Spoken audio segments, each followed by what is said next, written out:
দুৰ্ঘটনাত পতিত হৈ গুৰুতৰভাৱে আহত পুত্ৰক সুস্থ কৰি তুলিবলৈ মাতৃ আৰু ৰাইজৰ সহায় ভিক্ষা।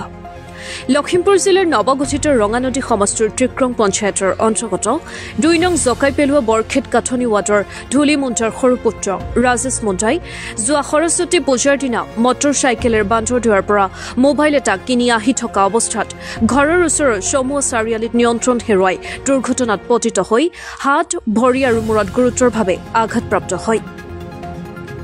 যুৱকজনৰ চিকিৎসাৰ বাবে মাতৃয়ে ঘৰৰ গৰু ছাগলী সা সম্পত্তি বেছি সৰ্বশ্ৰান্ত হৈ পৰে।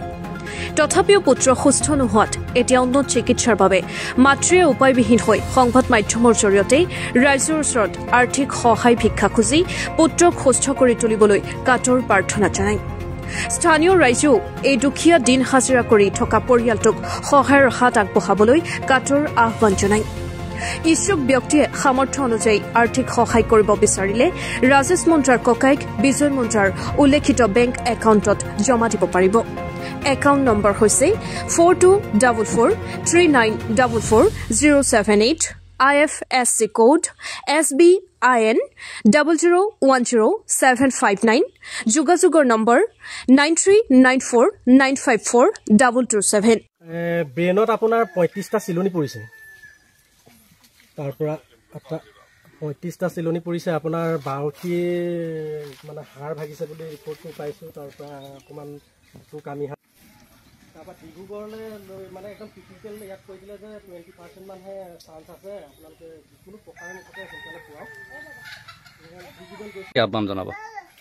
হয়, চাওক, লখিমপুৰ জিলাৰ আগতে আছিলে পূৰ্বৰ সমষ্টি বিপিয়া সমষ্টি, এতিয়া বৰ্তমান ৰঙানদী সমষ্টি হৈছে। তথাপিও লখিমপুৰ জিলাৰ বিপিয়া সমষ্টি আৰু বিপিয়া আৰু ৰঙানদী সমষ্টিৰ মাজত থকা বৰখেত কাঠনি ৱাৰ্ডৰ একেবাৰে দুখীয়া দৰিদ্ৰ পৰিয়ালৰ তেওঁ পিতৃ নাই, মাক আছে। মাক হৈছে ধূলি মুণ্ডা আৰু যিগৰাকী দুৰ্ঘটনাত পতিত হৈছে তেওঁৰ নাম হৈছে ৰাজেশ মুণ্ডা। যোৱা ইংৰাজী 3/1/2025 সোমবাৰে অৰ্থাৎ সৰস্বতী পূজাৰ দিনাখন তেওঁ কৰ্মৰত দিন হাজিৰা কৰে। তেওঁ কামৰ পৰা অহাৰ পিছত তেওঁ এটা মোবাইল আনিব গৈছিল। মোবাইল আনিবলৈ যাওঁতে ঘৰলৈ ঘূৰি আহোঁতে তেওঁ পথ দুৰ্ঘটনা সংঘটিত হয়। বৰ্তমান তেওঁ চিকিৎসাধীন হৈ আছে। আৰু আজি আমি ছাত্ৰ সন্থাৰ তৰফৰ পৰা তেওঁ ঘৰত উপস্থিত হ'লোহি। তেওঁ খবৰ খাতি ল'লোঁ, তেওঁৰ মাতৃক সাক্ষাৎ কৰিলোঁ আৰু ছাত্ৰ সন্থাৰ তৰফৰ পৰা খুব নিম্নতম সহায় সহযোগ কৰা হৈছে। আৰু আমি ছাত্ৰ সন্থাৰ তৰফৰ পৰা এটা মন্তব্য আগবঢ়াব বিচাৰিছোঁ যে এই দুখীয়া দৰিদ্ৰ পৰিয়ালটোক আমি অনাগত দিনত যেনেধৰণে যি পাওঁ আৰ্থিকভাৱে সহায় সহযোগ কৰিবলৈ আমি কথা দিছোঁ, সহায় সহযোগ কৰি যাম। আৰু এই ৰাজেশ মুণ্ডা অতি সোনকালে সুস্থ হৈ তেওঁ আমাৰ মাজলৈ ঘূৰি আহক। আৰু তেখেত আমি জানিব পৰা মতে অতি গুৰুত্বভাৱে আঘাতপ্ৰাপ্ত হৈছে। তেওঁ মাথাত দুখ পাইছে বিশেষকৈ। বৰ্তমান তেওঁ মেডিকেল কলেজত ভৰ্তি হৈ আছে। তেওঁ অপাৰেশ্যনৰ ক্ষেত্ৰত যথেষ্টখিনি পইচাৰ প্ৰয়োজন হৈছে।